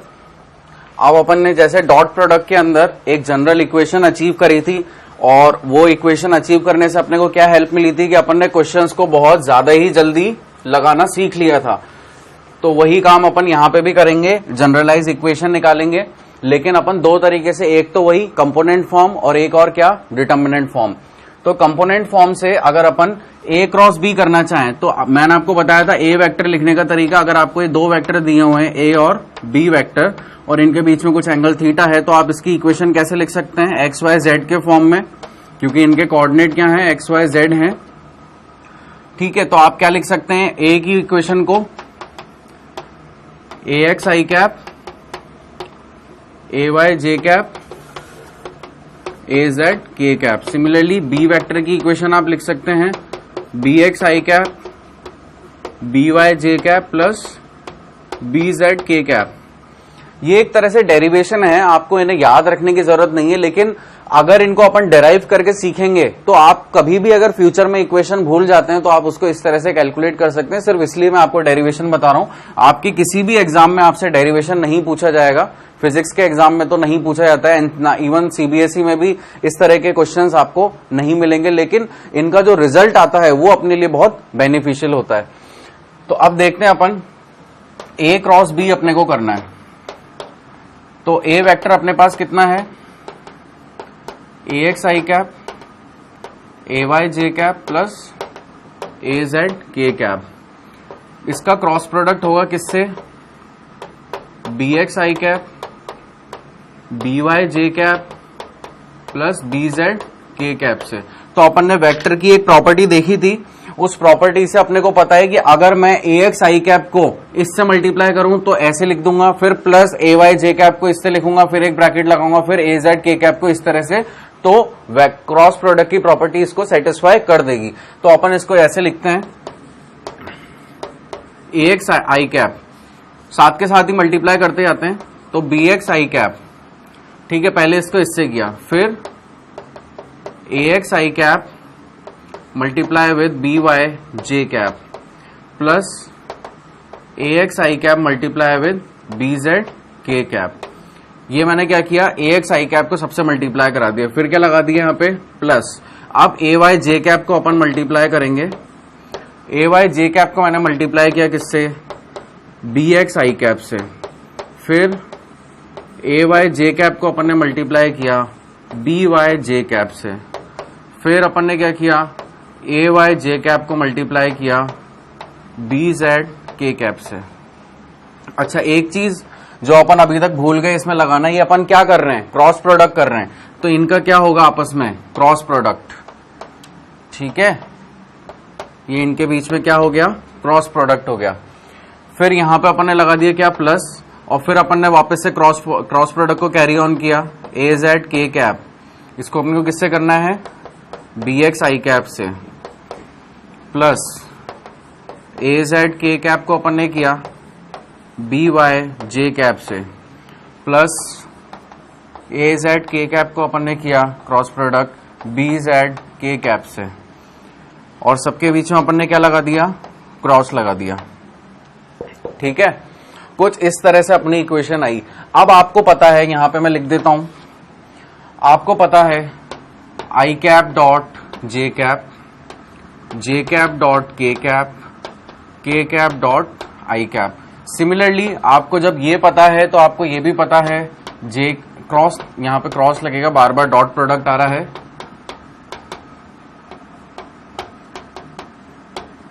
एंड आई कैप क्रॉस के कैप।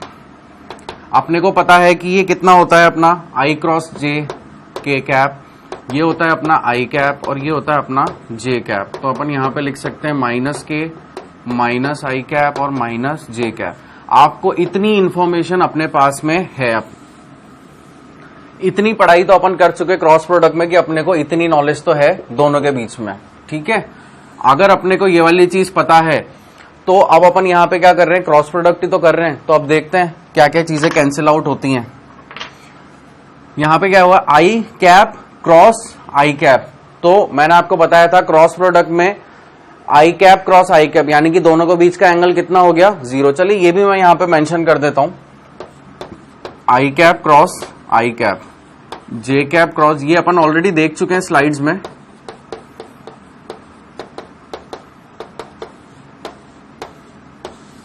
ये भी चीज अपन देख चुके हैं। क्या हुआ था इसमें, दो यूनिट वेक्टर एक ही डायरेक्शन में, तो यानी कि क्या होंगे, वो पैरेलल होंगे। अगर पैरेलल होंगे तो उनके बीच का एंगल क्या होगा, थीटा कितना होगा इनके केस में, 0 डिग्री। और आपको पता है मतलब क्रॉस प्रोडक्ट के फॉर्मूले में साइन थीटा आता है, तो साइन 0 कितना होता है, 0 डिग्री। साइन 0 डिग्री कितना होता है, 0। तो इसलिए अपन यहां पे लिख सकते हैं आई का आई के साथ क्रॉस प्रोडक्ट क्या हो जाएगा, 0। फिर आई क्रॉस जे, तो यानी कि यहां पे तो क्या आ जाएगा अपना, आई क्रॉस जे अपना कितना होता है, के कैप। तो अपन ने यहां पे तो लिख दिया क्या, के कैप। फिर आई क्रॉस के, अब यहां पे देखिए आई क्रॉस जे तो अपन ने लिख दिया था, अब आई क्रॉस के यानी कि आई क्रॉस के क्या हो गया, माइनस का जे कैप। तो यहां पे अपना क्या आ जाएगा, माइनस का जे कैप। फिर यहां पे देखते हैं अपन j cross i, j cross i means j cross i अपना कितना है, माइनस का के कैप। तो यहां पे क्या आ गया, माइनस ऑफ के, ऊपर लिख दिया, यहां पे आ गया माइनस ऑफ के कैप। फिर जे क्रॉस जे, ये अपना कितना हो जाएगा, 0। फिर जे क्रॉस के, तो देखते हैं जे क्रॉस के अपना कितना आ रहा है, जे क्रॉस के आ रहा है अपना आई कैप। तो यहां पे लिख दिया अपन ने क्या, आई कैप। फिर k cross i positive j cap, तो यहां पे लिख लिया क्या j कैप। फिर क्या आ रहा है k क्रॉस j, तो k क्रॉस j कितना है अपना माइनस का i कैप, तो यहां पे क्या लिख दिया माइनस ऑफ i कैप, और ये अपना क्या हो जाएगा 0 हो जाएगा k क्रॉस k। तो अब जो अपनी इक्वेशन आई अपन उसको यहां पे लिखने की कोशिश करते हैं। क्या क्या बचा अपने पास, यहां पे भी देखिए अपन अगर कोई सी टर्म को कैंसिल आउट कर सकें तो देखते हैं अपन, प्लस का k कैप और माइनस का k कैप क्या आपस में कैंसिल आउट हो रहा है, नहीं हो रहा। माइनस का j और प्लस का j ये भी अपना कैंसिल आउट नहीं हो रहा है। माइनस का i और यहां पे अपना क्या आया था i क्रॉस j, ये अपना i क्रॉस j आया था अपना ये k cap, i cross i तो अच्छा 0 था, i क्रॉस j अपना k कैप था। ठीक है, तो अपन जो भी इक्वेशन आई अपन उसको यहां पे लिखते हैं, ax by k cap, then minus का sign ax bz j cap, फिर अगेन माइनस का साइन और यहां पे आएगा अपना ay bx k कैप, फिर आएगा अपना प्लस का साइन और ay bz i कैप, फिर अपना क्या आएगा वापस से यहां पे प्लस का साइन आएगा और az bx j कैप। ठीक है, फिर माइनस का sign az by i cap, ये चीजें अपनी आई।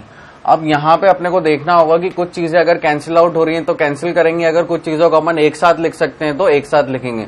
जैसे कि आई वाली टर्म्स को अपन एक साथ लिखेंगे, ये आई की क्वांटिटी है, ये आई की, इनको अपन एक साथ लिखेंगे।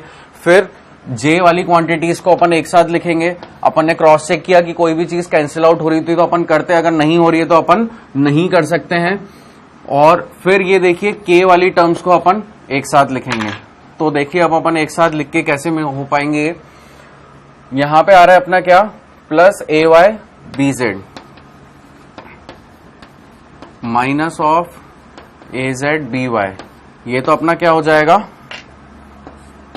आई कैप। फिर अपन क्या लिख सकते हैं और जे कैप को एक साथ, तो यहां पे लिखा अपन ने जे कैप। अब लिखेंगे क्या माइनस साइन लगा करके, तो ये माइनस में यहीं पे लगा देता हूं और अपना क्या हो जाएगा फिर ए एक्स बी जेड, और ये अपना कितना आ रहा है प्लस में ए जेड बी एक्स, ये अपना क्या हो गया यहां पे जे कैप।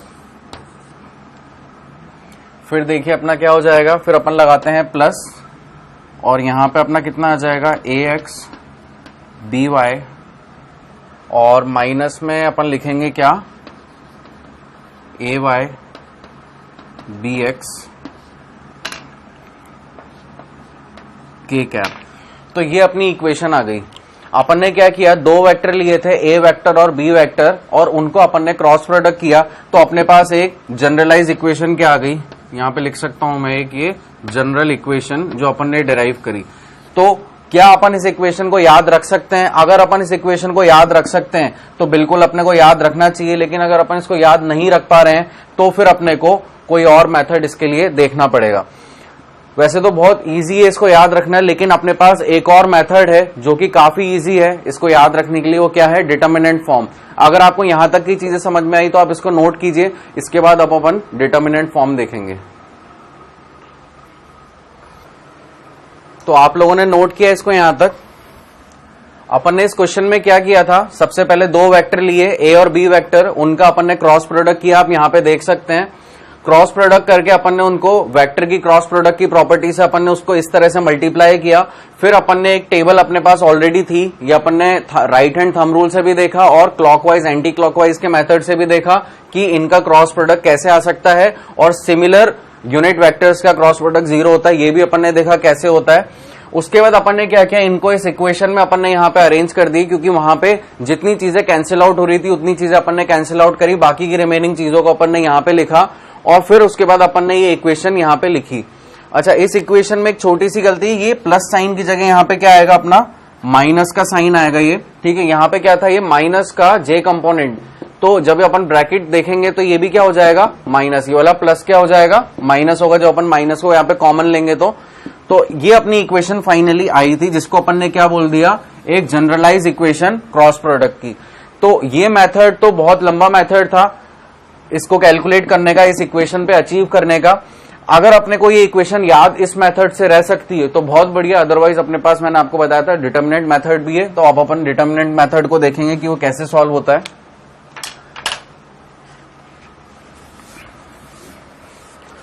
तो ये तो अपनी क्या आ गई थी, एक इक्वेशन जो अपन ने इससे ड्राइव करी कंपोनेंट मेथड से।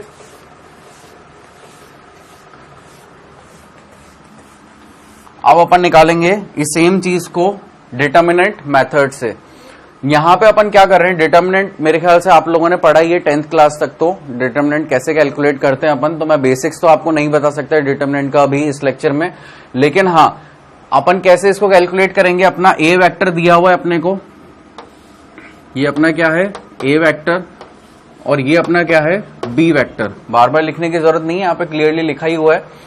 तो अब अपन क्या करेंगे, इसको डिटर्मिनेंट की फॉर्म में अरेंज करेंगे। वो अपन ने क्या किया, डिटर्मिनेंट बनाया, आई, जे और के 3 यूनिट वेक्टर्स होते हैं अपने, तो अपन ने आई, जे के ऐसे लिख दिया। फिर हर एक कंपोनेंट को, हर डायरेक्शन के कंपोनेंट को अपन ने क्या लिख लिया, a x, a y, a Z, b x, b y और बी जेड। अब अपने को नॉर्मली डिटर्मिनेंट कैलकुलेट करना है, तो यहाँ पे क्या लिख सकता हूं मैं, आई कैप। अगर मैं आई कैप ले रहा हूं तो मुझे इन दोनों को आपस में मल्टीप्लाई करवाना है और बाकी की चीजों को छोड़ देना है। तो क्या होगा यहाँ पे, ए वाई बी जेड माइनस ए जेड बी वाई। फिर उसके बाद क्या होता है, जब अपन इसका करते हैं मिडिल वाली रो का, तो यहाँ पे क्या साइन आता है, माइनस का जे कैप, तो माइनस का जे कैप लगा दिया। अब यहाँ पे क्या होगा, इसका इसके साथ होगा और इसका इसके साथ होगा, यानी कि a x b Z minus of A Z b x. Again plus आता है यहाँ पे, अगर यहाँ पे प्लस आ रहा है तो फिर अब अपन क्या करेंगे, इन दोनों का करेंगे, ठीक है। तो फिर यहां पे क्या आ जाएगा, प्लस का के कैप, और यहां पे अपन लिख सकते हैं ए एक्स बी वाई माइनस ए वाई बी एक्स। तो आप लोग ने नोट किया था इससे पहले वाला कंपोनेंट फॉर्म, क्या एक बार मैं आपसे रिक्वेस्ट कर सकता हूं कि आप इस इक्वेशन को चेक करिए कि ये वही इक्वेशन आई जो अपन ने इतने लंबे मेथड से निकाली। तो आपका जवाब होगा कि हाँ सर ये तो वही इक्वेशन आ गई जो अपन ने इतने लंबे मेथड से निकाली। तो डिटर्मिनेंट का फायदा ही यही है कि अपनी चीजों को आसान बना देता है। अच्छा, अब अगर किसी को दिक्कत आ रही है कि मैंने ये कंपोनेंट यहाँ पे कैसे लिए, तो उसके लिए मैं आपको एक टेबल यहाँ पे दिखा देता हूँ डिटर्मिनेंट की, टेबल या रिप्रेजेंटेशन जो भी आप इसे कहना चाहें। देखिए ये अपना आई, जे और के था, और ये ए एक्स, ए वाई और a Z, b x, b y और बी जेड। तो यहां पे अपन ने क्या किया था, जब अपने को आई कैप के अलोंग पता करना था तो अपन ने इन दोनों को आपस में मल्टीप्लाई करा दिया। फिर जब अपने को जे कैप के अलोंग पता करना था तो अपन ने देखिए क्या किया था, ए एक्स और बी वाई, ए एक्स और बी जेड, और ए जेड और बी एक्स, ये अपन ने यहां पे किया था। फिर उसके बाद अपन ने क्या किया था, के कैप के अलोंग निकालने के लिए इधर की साइड को तो एक तरफ रख दिया था और इन दोनों को किया माइनस, इन दोनों को किया, तो a x b y minus b x of a y, ठीक है। ये यहाँ पे हाँ बी एक्स ए वाई है, ठीक है। तो ये चीज अपन ने यहाँ पे इस तरह से कैलकुलेट करी। तो डिटर्मिनेंट फॉर्म से अपन ने जो कैलकुलेट किया वो काफी इजी था, और कंपोनेंट फॉर्म से जो अपन ने किया वो काफी लेंदी प्रोसीजर था। तो अब अगर आपको कभी भी क्रॉस प्रोडक्ट निकालना हो तो आप बिल्कुल उसको डिटर्मिनेंट फॉर्म में अरेंज करके भी कैलकुलेट करेंगे, तब भी आपका वही आंसर आएगा जो कंपोनेंट फॉर्म से आएगा। तो यहां तक की चीजें आप एक बार नोट कीजिए, फिर अपन फाइनली 2 या 3 क्वेश्चन लेके इस लेक्चर को एंड करेंगे। तो आप लोगों को समझ में आया यहां तक अपन ने क्या किया। अब अपन ये न्यूमेरिकल देखते हैं। यहां पे आपको क्या करना है, इसका क्रॉस प्रोडक्ट करना है, और आपको 2 वेक्टर यहां पे दिए हुए हैं। तो अपन यहां पे क्या, कौन सी अप्रोच आप लोग रखना चाहते हैं, कंपोनेंट फॉर्म या डिटर्मिनेंट फॉर्म? आई थिंक सबका आंसर है डिटर्मिनेंट फॉर्म। सर बहुत इजी पड़ी डिटर्मिनेंट फॉर्म, एक लाइन में अपना आंसर आ रहा है। तो ऑब्वियसली बात है अपन भी इसको कैसे करेंगे, एक डिटर्मिनेंट फॉर्म से। सबसे पहले अपन ने क्या किया, डिटर्मिनेंट बना दिया, और आई, जे और के कैप यहां पे अपन ने लिख दिए। अब अपने को क्या करना है, ए की वैल्यू डालनी है, तो कितनी है 1, 2 और 3, और बी की वैल्यू मैंने यहां पे डाली 2, -3 और 1। अब मैं क्या करूंगा, इनका डिटर्मिनेंट लेना है। तो कैसे होगा, देखिए इधर आई कैप मल्टीप्लाई होगा किससे, 2 - 3 3 जा 9, ये 2 इंटू 1 और 3 इंटू -3, तो ये कितना हो जाएगा, ये माइनस ऑफ जे कैप, तो अब ये किससे होगा 1 इंटू 1 माइनस 3 2 जा 6, फिर प्लस के कैप, और के कैप क्या हो जाएगा -3 और -4। अब अपन इसको सॉल्व करते हैं और इक्वेशन लिखते हैं। 9 + 2 इज 11 आई कैप -5, और ये वाला माइनस तो क्या हो जाएगा प्लस का 5 जे कैप, -3 -4 कितना हो गया माइनस का 7 के कैप। तो ये अपनी रिक्वायर्ड ए क्रॉस बी आ गया, यानी कि ए और बी का क्रॉस प्रोडक्ट आ गया। यहां तक तो अपने से क्वेश्चन में पूछा गया था। मैं इस क्वेश्चन को एक लाइन और बोल के अगर एक्सटेंड कर दूं कि अगर आपको ए क्रॉस बी का मैग्नीट्यूड निकालना हो तो वो कितना हो जाएगा, तो ए क्रॉस बी का मैग्नीट्यूड यानी कि ये अपने को करना पड़ेगा। तो अगर ये एक्स आई कैप प्लस वाई जे कैप प्लस 7 के कैप लिखा हुआ है, तो यानी कि एक्स आई कैप वाई जे कैप और जेड के कैप की फॉर्म में है, तो अपन इसका मैग्नीट्यूड कैसे लिखते थे, √11 स्क्वायर प्लस 5 स्क्वायर और प्लस -7 का स्क्वायर। अगर आप ये करेंगे तो आपके पास क्या आ जाएगा, √195। ये इसका क्या हो गया, ए क्रॉस बी का मैग्नीट्यूड हो गया। ठीक है, तो इस तरह से अपन ने इस क्वेश्चन को कैलकुलेट किया। आप इस आंसर को एक बार और चेक कर लेना, ये कितना आएगा 121 + 25 + 49। एक बार मैं भी इसको क्रॉस चेक कर ही लेता हूं। 121 + 25 + 49, तो यहां पे आ गया 15 6 8 9, ऑब्वियसली बिल्कुल 195 आया अपना इसका आंसर, अपन ने क्रॉस चेक कर लिया। तो ये क्वेश्चन अपना इतना सा था। अगला क्वेश्चन देखते हैं अपन।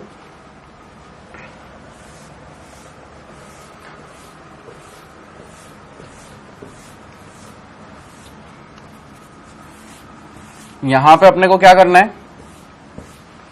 अब अपने को एंगल फाइंड आउट करना है।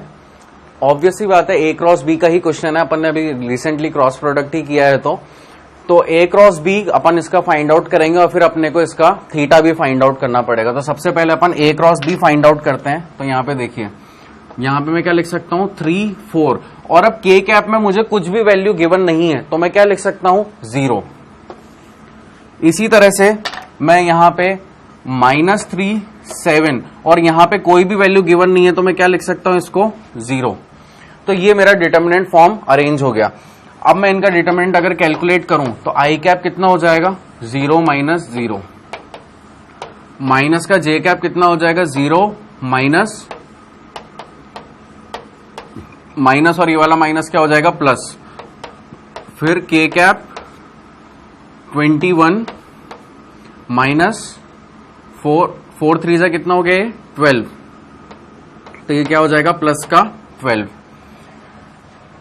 तो देखिए यहां पे अपन, अच्छा ये अपन यहां पे देखिए जे कैप को क्या ले रहे 3 × 0 -3 × 0, तो ये कितना हो जाएगा 0।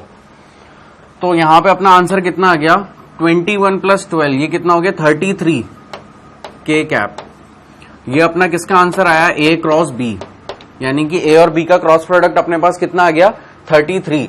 अब अपने को इनके बीच का अगर एंगल भी फाइंड आउट करना है तो अपने पास और क्या होना चाहिए, पहले अपन एक बार इसका मैग्नीट्यूड और कैलकुलेट कर लेते हैं। ए क्रॉस बी का मैग्नीट्यूड कितना हो जाएगा 33, √33 का स्क्वायर और बाकी 0 स्क्वायर प्लस 0 स्क्वायर, तो मैं उसको मेंशन नहीं कर रहा हूं। तो ये अपने पास कितना आ गया 33। तो अब अपना फॉर्मूला क्या होता है,